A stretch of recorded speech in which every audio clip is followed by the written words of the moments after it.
Please watch GS News Pokhara. गएका सम्झौताहरू कार्यान्वयनमा आउनु पर्यो।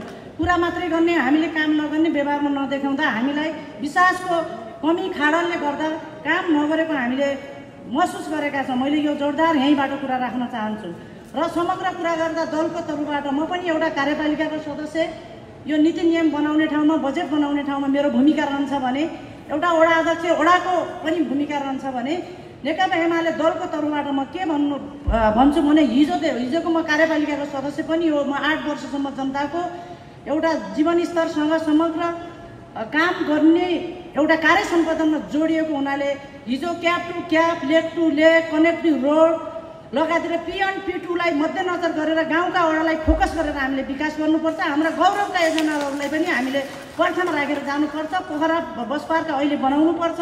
हाम्रो सामग्रीको पनि अगाडि बढिसकेको छ। लगायतका यहाँका पर्यटकीय स्थल, यहाँका गन्तव्यहरूलाई पहिलो प्रथम त मेरो वडा होइन, हामी सबैको नगर भनेर अगाडि बढौँ। म यही नेकपा एमाले दलको तर्फबाट सुझाव र सल्लाह दिँदै मेरो दलको तर्फबाट हामीले सबैले सहयोग गर्नेछौँ राम्रो कामको लागि। भने केही त्यस्ता कमी कमजोरी भएको छ भने करेक्सन र खबरदारी पनि गर्नेछौँ।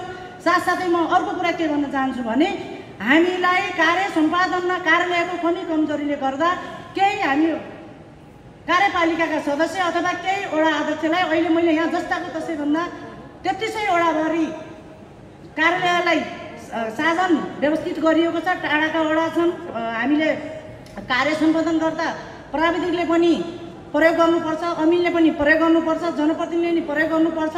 त्यस्ता कुराहरूलाई लिएर मिडियामा चाहिँ हाम्रो चाहिँ बदनाम गर्ने, हामीलाई दोहोरो सुविधा लियो भनेर हामीलाई त्यसरी गर्ने, यसको लागि पनि मैले के जानकारी सम्बन्धित एउटा हाम्रो फोरममा, हाम्रो सभामा के भन्न चाहन्छु भने यो हामीले नीतिगत कुरा वडा कार्यालय 17 अथवा वडा कार्यालय 32, वडा कार्यालय 9 भनिरहेको साधनलाई हामी व्यक्तिसँग जोडेर जुन किसिमको हामीमाथि एउटा प्रहार गर्ने काम गयो, यसको लागि म यो जानकारी यो चाहिँ नभएको र वडा कार्यालय नै प्रयोग गरेर मैले यहाँ जानकारी गराउन चाहन्छु।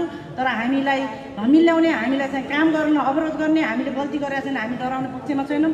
तर पनि यस्ता कुराहरू बाहिर आउँदा हामीले यो सम्बन्धी सभामा जानकारी गर्नुपर्ने हुँदा मैले यति नै कुरा राखेँ। र खरिद र लेखा प्रणालीमा सुधार र केही त्यहाँ नीतिगत कुरा नमिलेका कुराहरूलाई हामी जनप्रतिनिधिलाई चाहिँ अप्ठ्यारो पार्ने र हामी बिचको सम्बन्ध जुन खडारमा आउने जुन यस्ता किसिमका गतिविधि हुन्छन् यसलाई हामी सच्याएर अगाडि जानुपर्छ भन्ने जानकारी गर्दै म आफ्नो भनाइ र सँगसँगै आजको 17औं पोखरा महानगरपालिकाको नगरसभाको भव्य सफलताको शुभकामना व्यक्त गर्न चाहन्छु। धन्यवाद, नमस्कार। त्यो अन्तर्गत महालेखा परीक्षकको कार्यालय पनि एउटा संवैधानिक निकाय हो। उसले हरेक कार्यालयमा गरिएको आलेखको चाहिँ रिपोर्टलाई उसले महालेखा परीक्षक कार्यालयले अडिट गर्ने गर्छ। त्यो अडिट गर्दाखेरि कहिलेकाहीँ मिसकम्युनिकेसन पनि हुनसक्छ र उहाँहरूको नजर त्यो ठाउँमा नपुगेको पनि हुनसक्छ। जुन कुरा पछाडि गएर त्यसलाई सच्याइएको हामीले थुप्रै पटक देखेका छौँ। र बेरुजु भनेको चाहिँ रुजु नभएको अर्थात् पेपरहरू पुग्न बाँकी रहेको अथवा चाहिँ त्यसको डकुमेन्टेसन बाँकी रहेको भन्ने विषय पनि हो। त्यो मध्येमा केही विषयहरूलाई चाहिँ यसलाई फिर्ता गर्नु भनेर पनि लेखिएको हुन्छ होइन। त्यो चाहिँ अलि गम्भीर प्रकृतिको हुन्छ। पोखरा महानगरपालिकाको चालु गत आर्थिक वर्षको अडिट गर्दै गर्दा यस वर्ष महानगरपालिकाबाट 12वटा वडामा सवारी साधन पठाइएको छ। त्यो सवारी साधन सम्बन्धित वडाका लागि हो। मिलेसम्म पुगेसम्म सबै वडामा, किन त्यहाँ प्राविधिक साथीहरू हुनुहुन्छ, धेरै दुर्गम ठाउँहरू पनि छ, त्यहाँ जानका लागि वडामा सवारी साधन जरुरी छ। वडाका लागि पठाएको सवारी साधन अधिकांशतः त्यही वडा कामको प्रयोजनको लागि प्रयोग हुन्छ। वडा अध्यक्षहरूका लागि चाहिँ विशेष सुविधा भनेर पठाएको पनि होइन।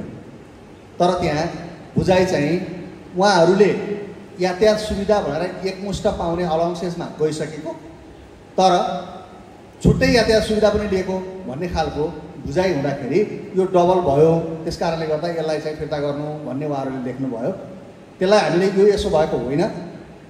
यस वर्ष अघिल्लो वर्ष पनि केही वडाहरूमा पठाएका थियौँ, यही वर्ष केही पठायौँ र आउने वर्षमा पनि बाँकी रहेको वडाहरूमा केही मोटरसाइकल हामीले पठाउन जरुरी छ।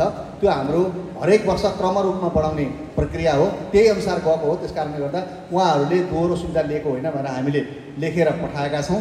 तथापि त्यो लेखिसकेको टिपिसकेको भएको हुनाले रिपोर्टमा आयो। त्यो भएको हुनाले चाहिँ यसमा म सम्मानित सभामा हाम्रा 12 जना वडा अध्यक्षहरूले व्यक्तिगत रूपमा दोहोरो सुविधा नलिएको कुरा यहाँहरूलाई अनुरोध गर्छु र सम्बन्धित संवैधानिक निकायमा हामीले त्यसको सम्पूर्ण प्रमाणसहित पत्राचार गरिसकेको कुरा अनुरोध गर्न चाहन्छु। मिडियामा आउँदाखेरि चाहिँ एउटा सामाजिक प्रतिष्ठामा आघात पुगेको छ, त्यसप्रति अब हामीले त्यस्तो नहुनु पर्थ्यो। हामीले संवैधानिक निकायप्रति चाहिँ अरू धेरै कुराहरू भन्न मिलेन, तथापि रिपोर्टहरू अचुवाको भरमा नटिपिदिएको भए हुन्थ्यो। त्यसको आधिकारिकता के हो, यो कहाँ छ, कसले प्रयोग गरेछ भन्ने कुराहरू चाहिँ सहित आइदिएको भए राम्रो हुन्थ्यो भन्ने हो र यसलाई हामीले सम्बन्धित निकायमा पठाइसकेका छौँ र उहाँहरूको नाम त्यहाँबाट हट्ने प्रक्रियामा छ।